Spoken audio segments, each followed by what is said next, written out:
Lahore chamber के election की campaign का आखिरी रोज, उम्मीदवारों की जानिब से राब्तों में तेजी का सिलसिला जारी है। मैदान सजने में 48 घंटे बाकी। जैसा कि आज पेटमा की जानिब से प्याफ, पाइनर्स और प्रोग्रेसिव अलायंस को बादामी बाग मार्केट का विजिट करवाया गया। जगह जगह पर फूलों की पत्तियों की बरसात और हार पहनाकर इस्तकबाल किया गया और उसी के दौरान ही दुकान टू दुकान पर वोट कास्ट करने की सिफारिश की गई।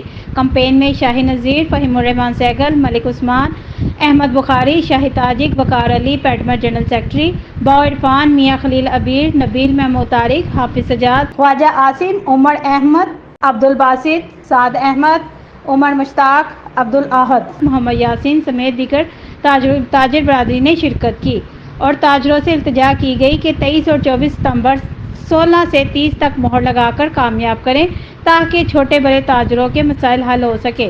कैमरामैन शाहिद इकबाल के साथ सबा शेख, लाहौर 24 न्यूज़ लाहौर।